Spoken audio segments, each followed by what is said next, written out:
Hello and welcome to Curdcast, the podcast for people who like to eat cheese. I am your host, Jen Mason, and with me today is the always lovely, always cheerful, always willing to eat cheese, Julie Fayfan Balzer. Hello, Julie. Hello. Welcome to our Cheesehead edition. I've been wanting to do this forever, but let's stop for a second and let everybody know who has fallen into this podcast hole. Welcome. And what we're doing today is we're doing a little eat along. We do this every month for our latest Curdbox. Curdbox is a cheese and pairing experience delivered to your door every month. It always revolves around a theme. And so that's what we're going to be doing today. If you like this, you can go to curdbox.com and get your own box and eat along with Julie and I next month. And you can also go back and listen to or watch our old podcasts. We have them on video and wherever good podcasts are found.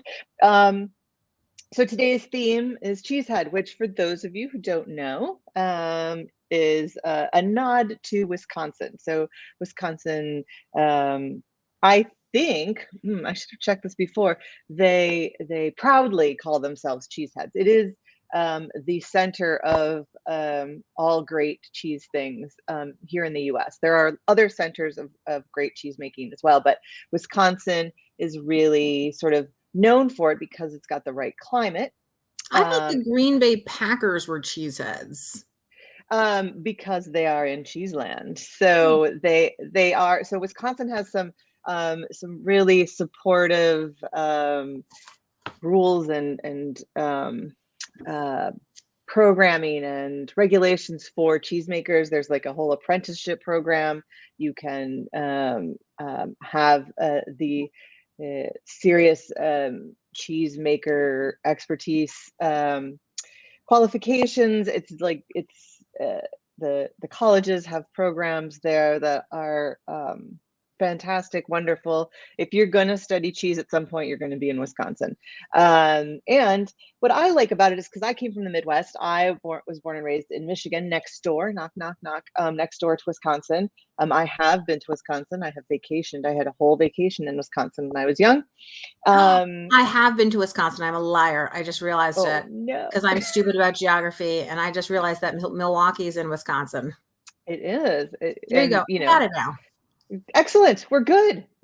So everybody should go to Cheeseland at some point and get great cheese. But because I come from the Midwest, I really feel like while Wisconsin artisan cheesemakers make all sorts of delicious cheeses, I think there are I don't know what you would call a lot of, like, a gaggle of cheese companies that make what I would call great Midwestern comfort food, make me feel loved, put it on my burger, put it on my mac and cheese, just make me happy. I don't have to think too hard about it. Cheeses. I would call it a monger huddle. I like that. A monger huddle of cheese options that are very Midwest friendly. And we sort of have some of those today. What we have are real, they're all award-winning cheeses from Wisconsin, and they're all loved for different reasons. But we have sort of the upper echelon of the very accessible Midwestern cheeses today. So I'm really excited about our pairings. So let's stop talking and let's start eating. We're going to start today with the Imperial Buck by Deer Creek Cheese. So this is... I didn't label my cheeses. Which one? Oh, no. What does it look like? So it is not the smoked one, which is a little more yellow, and it is not the one that had the sort of basket colored rind, which is the Canela. It is the other one, and it should be very crumbly. I just want to show people who are watching this on video that, I cut this into sticks. Now I know better than to cut a crumbly cheddar into sticks because none of the sticks became sticks. It's the process of making cheddar is sort of pushing curds together, and that's how they dry. And then when you go to cut it, they go, oh yay, we can run off and be free. And so it's always great to sort of nugget cut your cheddar. So this is a beautiful cheddar from Deer Creek Cheese. It's called Imperial Buck. All of the cheeses are sort of named after the founder, Chris Gentine's characters from his favorite children's book, The Golden Story of Riverbend. This is Imperial Buck. What I love about this, it's a cheddar, but it is not a boring cheddar. Right? Got a lot of salt. It's beautifully salty. It's going to go great with some of our pairings today. It is the wheels are all that come out from Deer Creek are all have illustrations on them that his daughter has designed, and it's won a ton of awards. It's won twice, winner of the International Cheese Awards Trophy for Best USA Cheese, and it's won third place for Traditional Wax Cheddar in the World Championship cheese in 2022. I mean, come on, it's a fun cheddar. And what I like about it is that, yeah, we've been to those parties where somebody just cubes some cheddar and puts it on there, and you kind of just you could just talk to people and nibble away, and like the whole thing is gone, and you don't remember having eaten it. And this is memorable. Like, I would be like, excuse me for a moment. I know we're having a great conversation, but I'm going to have another piece of this cheese, and I'm going to need a moment with it. And not just, mindlessly. It's not a cheese to mindlessly eat because it's too delicious. But I like it. It's got a little bit of the crystalline crunch in it. It's got kind of a nutty flavor. Because this is an artisanal cheese, one wheel you get is going to taste a little different than the next wheel because the nature of cheese and which cows were milking and what they were eating that day and which one was feeling sassy. And it's like all good things about cheese. So that's our first cheese. Now we're going to move into Canela, which is from Roth Cheese. So this is the one that has the rind that looks a little bit like basket weave. So this is modeled after a Manchego cheese. And I should tell you that first one was aged 4 years, the cheddar. All of our cheeses today are pasteurized. The last one was vegetarian, and they all come from Wisconsin. So in case I forget to tell you that, this is Wisconsin themed plate. So this one is modeled after a Manchego, except instead of using sheep's milk cheese, which what Manchego is made with, this is made with cow's milk cheese. It's a little bit fruity. Am I insane? It definitely has a fruity, like a salted fruit taste to it. It definitely has sort of that full body, and it's much harder than the previous cheese. Like even when I was cutting it, I was like, ugh. Yes. So it's a much firmer. This is in the smooth and melty category, and it's made by Roth. They do our cheeses in Wisconsin, but they're usually based on a traditional cheese from another world. So like we said, from another world, from the same world, from another region of the world. And this one awards from like the American Cheese Society for like 7 years in a row. This is a real lovely cheese that we can call our own here in the US. The name Canela is the Spanish word, I'm sure I'm not pronouncing that right, Spanish word for cinnamon. And that's because the rind is rubbed in cinnamon and, let me see, checking my notes. I'll have to, cinnamon and paprika blend. So they rub that on there. But you're not meant to eat the rind. No, I wouldn't eat the rind, but it will sort of, as it ages, when that cheese was first put on the shelf to age, it wasn't that hard. So it sort of ages in and out. So flavor coming in and moisture going out, which is why it's firmer. It was also a bigger wheel, and it will shrink down as it ages. Like a person. Exactly like a person. Or if you've ever done that craft with oranges where you put cloves in them at the holidays and you let it like dry down and it becomes a hard ball, but it smells really great. That smell becomes intense on that orange, and the flavor in the cheese becomes intense too. So this is aged for 9 months.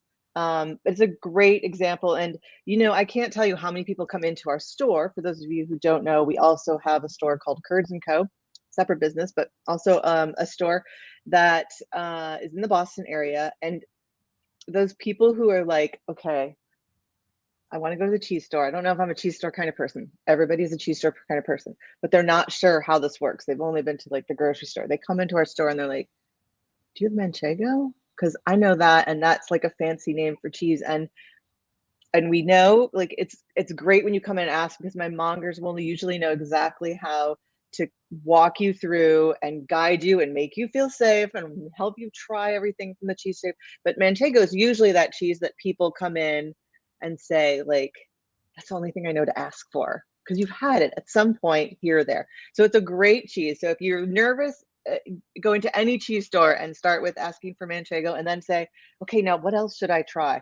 That person, if they're a good monger, and this world is filled with really good cheesemongers, they will know exactly how to guide you into falling in love with all sorts of cheeses. And it's like a bartender, isn't it? Where it's it like, really is. Like, I'm in the mood for something like this and this. I don't really like gin, and I don't want that. And they're like, okay, well, how about, exactly. It's exactly what it is. Yes. And I don't know why we didn't get called cheese tenders. That might have been a better name than cheesemonger, or why they're not called alcohol mongers. That sounds weird. So maybe we all have the right names, but it is exactly the right thing. Okay. So we've gone sort of salty and cheddar, and then sort of the sweet, fruity, almost Manchego styled Canela. We're going to finish up with what I think is a true Midwestern love, and also things that people who don't necessarily feel safe in a cheese store start with, is a smoked Gouda. And this is like your gateway cheese, this type of cheese, not this particular one, but a smoked Gouda is like another gateway cheese. When we know you like it, we'll know what you start liking to try. So yes, this is a beautifully mild, because it's an artisanal style cheese. One of the things that I've really learned, they're not, yes, in doing this podcast is specifically about Goudas, is the incredible range of Gouda. Because I used to think like Gouda was a cheese that I knew.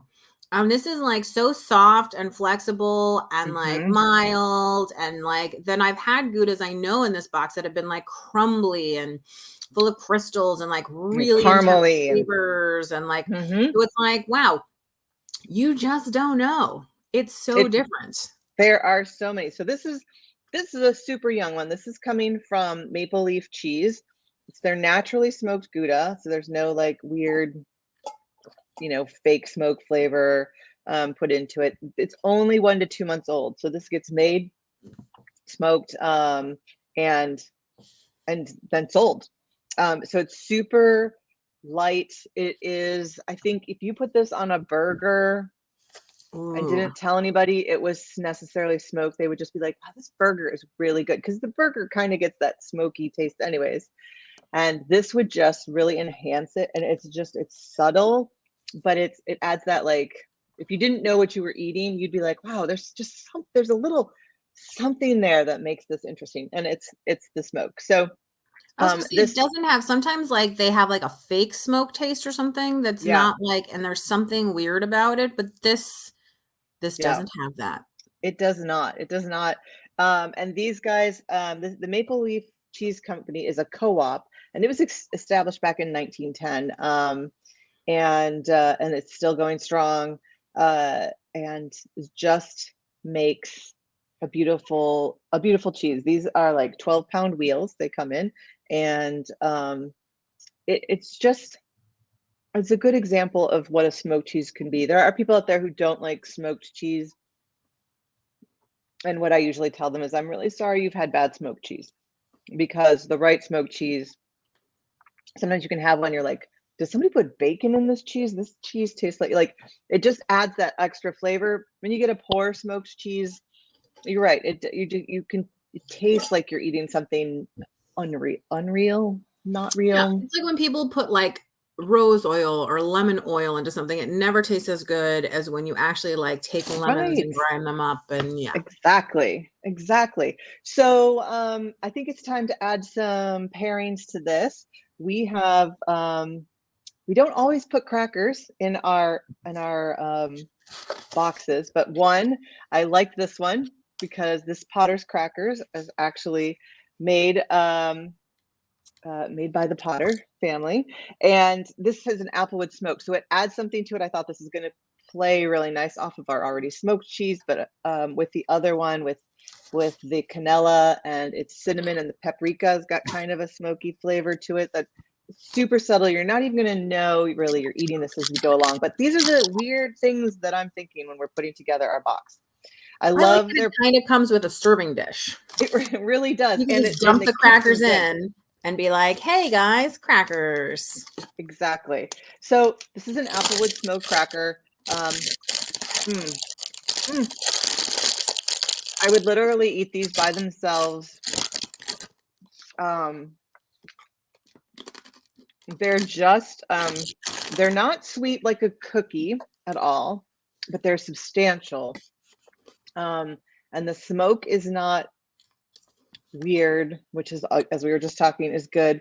They've got like, you can see the grain in it and the texture, and it is just a nice cracker. I think we don't eat like crackers enough. I think we've, as a nation, have turned to chips, and sometimes, a couple crackers and 2 pieces of cheese, great mid-afternoon snack just before dinner when you're cooking but you're hungry but you don't want to like spoil dinner. Just a little something. But I love these guys. So Nancy Potter and her son Peter started Potter's Crackers in 2006. They get their ingredients from small sustainable farms, and they really tried to do local,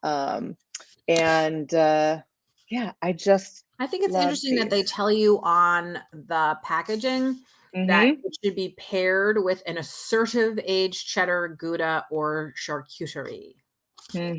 Which we've got. We've got our cheddar and Gouda, and we don't have charcuterie in this, but go grab some salami out of your fridge or from the store next time you're there. And yeah, it does, because it's if I just had a very, like, I wouldn't necessarily pair this with plain ricotta. Even if it was homemade, you're gonna lose the ricotta. Now, if I had a ricotta dip that I had a lot of herbs and maybe some garlic in, those two things would play lovely together. I think but because yeah, it can hold up. Smoked, for me, I always want something sweet with something smoked. I think it's what appeals to me about barbecue, is that they do mix that sweet with the smoke and all that kind of stuff. It's one of the reasons I'm not always a fan of like a vinegary barbecue, because to me that's the wrong combo of I know that's so personal, we could get into the barbecue wars, but oh my goodness, I really like honey and sweet and that with my smoked stuff. Yeah. It's whenever you have to figure out what those flavors are that you want to layer, and then find the ways that you can layer them. So sometimes, maybe you really want a cheddar, but you're like, I haven't found a smoked cheddar that I want lately. Bring in the smoke somewhere else. It could come in the form of your charcuterie. It could come in the form of these a marshmallow that you roasted over the campfire. Exactly. I'm sure there are some jams that are like a smoked onion jam. You just figure out what those flavors are, and then you just layer them on top of each other. Okay. So beautiful, beautiful cracker. This can be so good with the jam on it. So you're going to start to see there's a story with our pairings today. So let's talk about our Quince and Apple pear with honey and ginger. So I love ginger with pear. For Mike. It's that lemoniness of the ginger, which really kind of punches the pear. It's sort of like when you put that little squirt of lemon juice at the end of cooking something, or a little lemon zest. That hit of acid just brings out a lot of flavors. I mean, it does its own sort of work as well in a flavor profile, but ginger brings both the flavor of ginger and sort of that hit of a lemony taste that I think is really, really fun. And I like this is a really neat, chunky sort of jam. Not where I expected at all. So normally when I'm thinking some of these cheeses, I would think apple, but I want to always try to be different and get you guys to think differently. So, apple, the ginger is so nice, right? It just, again, we're layering something a little more Interesting. We're just trying to make life more interesting, I I think. want a bowl of yogurt and a scoop of this. So Oh my good. Maybe a gosh. little granola thrown in. I'm all Yeah. down. Yeah. Recreate like the flavor of a whole pear crumble kind of with that Mhm. granola, and oh, that would be great. Yum. So made by Quince Apple. And this company was founded in 2009 by Matt and Claire, sort of a side project during their off hours. Always be careful of those side projects. You never know what they will do. And actually, Matt, who was the co-founder with Claire, used to work at Potter's Crackers too. So there's our tie-in. There's our first tie-in there. They do this all in and not a gigantic, huge commercial kitchen, but a modest commercial kitchen. They're doing these. They're cooking the fruit by hand, and it's just it's a beautiful labor of love. You can find them all over the country. I definitely encourage you to search them out because there's so many other flavors that they make. We've had a few of them in our boxes. They're fantastic. They also have a line of simple syrups. They just launched pickles, and they bought this lovely company called Treat. So it's now part of their lineup, which does nuts. And this is one that I love. So these are candied walnuts. Now, some people are not necessarily walnut by themselves fans. Like they like a walnut in a brownie. I love a candied walnut because walnuts have this sort of earthy butter flavor, but you add this little sweet to it, and it's a flavor we don't get to eat enough. Like we sweeten pecans, we sweeten peanuts, we sweeten cashews, we sweeten all these things. It's the lowly walnut that doesn't get its much love. Now, Julie, do you have your bag in front of you? Yeah, read the ingredients for everybody, and if you need help pronouncing them, let me know. Walnuts, sugar, salt. That's it. That's it. So beautiful, beautiful. Like just again, coming from the Midwest, this feels like the best kind of representation of what the Midwest, what I grew up, what the flavors are. Even though I didn't eat these cheeses growing up and eat these crackers, like this has got little bits from all these lovely memories I have of growing up in the Midwest. You know, apple picking, pear picking, walnuts and sugar and barbecues. And I don't necessarily mean like, you know, barbecues, but like everybody getting together and grandma brings something, your cousin brings something, your neighbor came over, and you know, it's this plate says like just Midwest summer to me. In a strange way. I think we just need corn on the cob and we'll be all set. But yeah, beautiful. So we're layering that sweet on. That sweet's going to play really nice with the cheeses, with the pear, with the, I don't know, it's time to like mix and match. But again, this is now a Quince Apple company. This is a Milwaukee-based artisan spice nut company that now falls under the umbrella of Quince Apple. And they use, you know, USDA premium grade nuts. Yeah, packaging is great. The packaging is great and somewhat similar, obviously, because it's the same company, but like this little made in Wisconsin with super love. cute. Yeah, it's so great. All right. So I like, by the way, pairing. The way that you described the pairings today is layering and flavor layering. I was like, oh, I know that you probably said that before, but today it really hit me as being like, that's exactly it. Yeah, I probably have said it, but it felt it felt like this was the clearest I've ever been able to talk about it. So, well, what I like about is like sometimes pairing seems like it has to be two. Right. One goes with two. It's a pair. But layering to me is like 4, 6, 12, like however many you want to get what you want. Like in the end, a really good hamburger is actually layered flavor. It's like, I want my pickle and my ketchup and my lettuce and my tomato and my onion and my bacon and my or whatever else. And somebody else says, no, I want my habanero and my this and my egg and my, my mac and cheese. I've seen mac and cheese now on one. Is my waffle and yeah. Exactly. All right. So we should, I've got a lovely layer with our Imperial Buck, some of our jam. Oh, and you got a whole cracker. I got a big double cracker. That's a lucky cracker. Mm. Okay, I'm going to do cracker, jam, and then what's the basket weave cheese called? Canela. Canela. Let's see. Spanish for cinnamon. And that basket weave texture that is on manchego and canela is from the mold that they put it in. Traditionally, they actually had a basket woven mold. It was like this long strip of woven material. I'm making my arms go way out, and nobody can see them. And then they would wrap it around. There's sort of like a tightening thing. So as you squish the curd in, you could tighten that. So you didn't have to have it in the exact right size. You could just adjust it to fit. That's cool. That was good. I did sweet, salty, and then the smoky. Now I am wrapping a piece of cheese around a walnut, which is something I never would have done before the Curdbox, because I always thought that they were meant to be eaten sequentially and not together.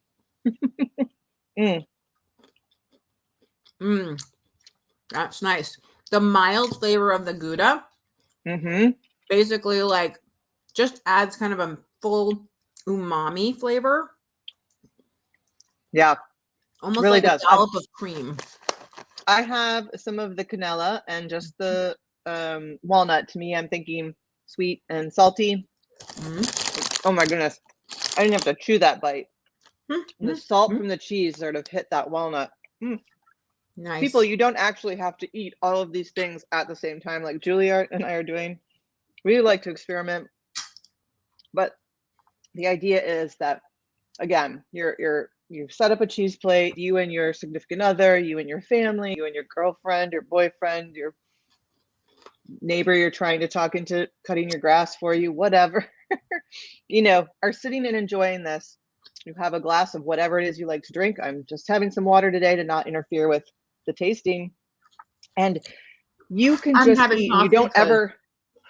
I can. Nice. And you never just get like, oh no, I just had something sour with this something. Like, you just can eat this and enjoy it all together, and you can layer it if you want. It just gives you lots of options to do it. And we say that with everything. So like if you're eating along with us and you like any of these things, or you're listening along and you don't get a box, remember you can subscribe. But also know that you can take some of what we have talked about today. So go try a sweet nut. It could be a walnut if you can. Sometimes it's hard to find a sweetened walnut, but you could find a sweetened nut mix at your store. Next time you go to a farmer's market, there's always a nut vendor at these farmer's markets. So try that. If you can't have nuts, try a sweetened like pepita seed mix, granola mix, something like that gives you that chew and the nuttiness with or without nuts if you can have them. And then find maybe even go and find 2 different kinds of smoked cheese to have it with, and come back and see what you like. What was different about it? What did you like better? What did you like more? Take a mental note of it. Try if you have a cheese store near you, or even like a cheese counter, even a Whole Foods cheese counter, and say to the monger, I know I like manchego. What do you have that's like manchego? And it could be sheep's milk or cow's milk. And they will get you some little things that you can start playing with. And you tell them, maybe in this case, this is a salty cheese. Tell them you want something that's got a saltier profile, and then play with sweet. Just go check out your jam aisle. Again, farmer's market. Go see who's making something with pears, or even better, pear season is coming up. Just cook up some pears. Just like, don't take it to apple or pear sauce, but like just cut some up, put a little butter, caramelize them a little bit. Just do like that could be a lovely, lovely like little end of summer dessert. Some caramelized pears and a lovely salty manchego style cheese. You can learn stuff from this. Like, you don't have to repeat exactly what we're doing, but we hope that Julie and I are kind of telling you what we're experiencing so you can experience it along with us. We'd love to have you eat along with us. But we This also is the want you to take this cheese and learn. theory. It is so much. I will say that I am surprised in this box. Sometimes I think a cracker is just a vehicle to getting stuff into your mouth, but this cracker really is doing the work because I tried a couple pairings with the cracker and then same pairing without, and it definitely felt lacking. There's the crackers bringing something to the party. It really is. These beautiful crackers. Look at these crackers. They are gorgeous. That little bit of salt on top. And on our philosophy in Curdbox is that I love your big cracker. Is can't eat that it. I have to save it. if we're giving you a cheese that needs a surface, like, you can't just like stick your finger. I mean, you can just stick your finger in ricotta, but if we gave you something that was a spreadable cheese or a dippable cheese, we're going to make sure you have a surface. We try to make that surface, we call it a surface, go with our theme. But otherwise, if we're going to put it in this box, it has to have a purpose, especially right now, because you can eat all of these things. You can just put your jam right on your cheese. You don't need a cracker for it. But we wanted to put a very purposeful flavor layer that you could mix and match. We're not against crackers and bread, but like a lot of them you guys can get, you have in your pantry. So we want to bring in as much story as we can every month, knowing that you can add your own story. You can go put I have some fresh Rainier cherries I might go grab after this and eat along with this. I think would be lovely. Experiment. Take something that you learned today and experiment. Try to make something like this into a sandwich. Some smoky, maybe some smoked ham, some smoky something, and one of these cheeses or something like that. I just encourage you all to try something new today. I welcome you to join us for next month's podcast. Listen to some of our old stuff. Check out the themes. They'll guide you into something fun to listen to. And until then, let me just tell you how you can find out more about our friends, our companies in this box. So we have Imperial Buck is at Deer Creek Cheese, spelled just like it sounds. Our Gouda comes from mapleleafcheese.com. Roth is our Canela Manchego style cheese. Oh gosh, these guys make so many lovely cheeses. You can find them at Roth Cheese.